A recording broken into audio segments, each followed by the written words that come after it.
Zamislite na trenutak da je čitav jedan vek naše istorije u stvari oblikovan jednim tajnim, stranim projektom. Upravo u to zadiremo u ovoj analizi. Istražujemo prilično smele teze pisca Igora Ivanovića koji tvrdi da drži ključ za razumevanje svega, od nastanka Jugoslavije pa sve do političkih simbola koji nas okružuju i dan danas. A sve počinje od nečega što na prvi pogled deluje sasvim obično, nova televizijska serija o Josipu Brozu Titu. Međutim, za Ivanovića ovo nije tek još jedan istorijski serijal. Ne, po njegovom mišljenju, to je najnoviji pokazatelj jednog dubokog i, kako kaže, dugotrajnog političkog projekta koji je skrojio sudbinu čitavog regiona. I tu zapravo dolazimo do samog jezgra njegove argumentacije.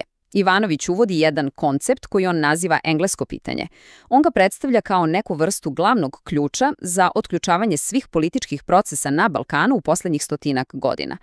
Dobro, ali šta je to tačno englesko pitanje? Pa, prema Ivanoviću, to je kontinuirana britanska politika čiji je jedini nepromenljivi cilj bio slabljanje srpskog faktora i uticaja. A glavno oružje u toj, da kažemo, borbi, upravo jugoslovenski projekat. Ako je to tačno, to praktično znači da čitav 20. vek na ovim prostorima moramo posmatrati iz potpuno drugačijeg ugla. Ovdje stvari postaju još kompleksnije. Ivanović tvrdi da je Ustav iz 1974. godine bio vrhunac, tačka u kojoj su se stopila 3, kako ih on definiše, antisrpska projekta. Prvo, komunistički projekat Kominterne, drugo, britanska spoljna politika i treće, ideje sa Katoličkog sabora u Zagrebu. Sada se fokusiramo na to istorijsko sidro cele ove teorije. Znači, za Ivanovića, Ustav iz 1974. godine nije bio samo tamo neki pravni akt. On ga vidi kao konačnu legalizaciju, kao krunu jednog višedecenijskog projekta koji je, kako tvrdi, imao za cilj da trajno oslabi Srbiju. 1974. To je dakle ta godina. Ona, prema ovom tumačenju, predstavlja apsolutnu prekretnicu. To je moment kada su svi ti, kako se navodi, istorijski projekti konačno stavljeni crno na belo, dobili svoju pravnu formu i postali ustavna realnost, zapečativši time po Ivanoviću sudbinu srpskog naroda unutar Jugoslavije. A šta to konkretno znači? Kakve su bile posljedice? Prema Ivanoviću bile su apsolutno katastrofalne. On navodi da je Ustav u suštini nagradio Hrvatsku, da je omogućio stvaranje novih nacija na srpskim teritorijama i da je doveo do potpunog ustavnog paradoksa. Pokrajine su dobile pravo veta dok ga sama Republika Srbija nije imala. Ova njegov citat možda i najbolje sažima celu poentu. Dakle, prilično teške reči koje, po njemu, govore o apsolutnom poništenju srpskih žrtava i svega što je postignuto u 2 svetska rata.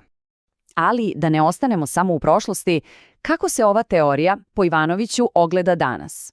On tvrdi da se taj isti sukob narativa nastavlja samo na drugom bojnom polju, u kulturi.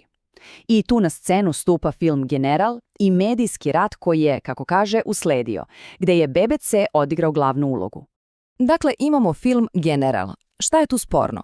Pa po Ivanoviću film prikazuje nešto vrlo konkretno, istorijski dokumentovanu, kako je on naziva, englesku izdaju Draže Mihajlovića. I on insistira na jednoj stvari. Ovo nije umetnička sloboda. Kako kaže, svaka scena je navodno direktno zasnovana na istorijskim dokazima. A kako je ta izdaja po njemu tačno izgledala? Pa prilično jednostavno u 3 koraka. Prvo, Britanci izdaju naređenje Mihajloviću. Drugo, Mihajlovićeve snage to naređenje izvrše. I treće, BBC u svojim izveštajima sve zasluge za tu akciju pripiše partizanima. Klasičan primjer, kako on to vidi, medijska manipulacija u službi engleskog pitanja. I evo ga, direktan sudar 2 priče. Na jednoj strani, dakle, imamo film koji tvrdi da se striktno drži dokumenata, a na drugoj strani imamo BBC na srpskom, koji, kako Ivanović izričito naglašava, jedini osporava istorijsku utemeljenost filma i time po njemu nastavlja stari propagandni narativ. I tako se krug zatvara, vraćamo se ponovo u sadašnjost. Jer za Ivanovića tragovi ove dugačke priče nisu samo negde u arhivama ili knjigama. Ne, on tvrdi da su oni fizički urezani u naše gradove, kroz ono što on naziva simbolima okupacije. A koji su to simboli?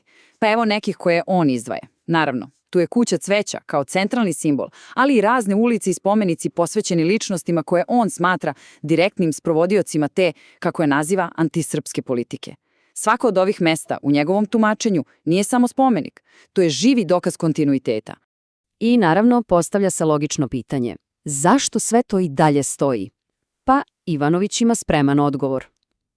I da, verovatno pretpostavljate, sve se vraća na onu početnu tezu o kontinuiranom engleskom uticaju koji, kako tvrdi, pomaže u održavanju te avnoevske strukture i danas. Na kraju, šta god mislili o ovim tezama, slagali se sa njima ili ih u potpunosti odbacivali, one nas ipak teraju da se zapitamo nešto suštinski. Koliko zaista razumemo simbole koji nas svakodnevno okružuju i kakvu ulogu prošlost, bila ona stvarna ili možda konstruisana, zaista igra u oblikovanju naše sadašnjosti. Hvala na izdvojenom vremenu.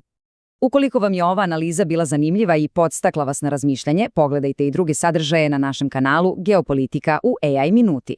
Naravno, ne zaboravite da nas zapratite, pritisnete like i podelite ovaj sadržaj.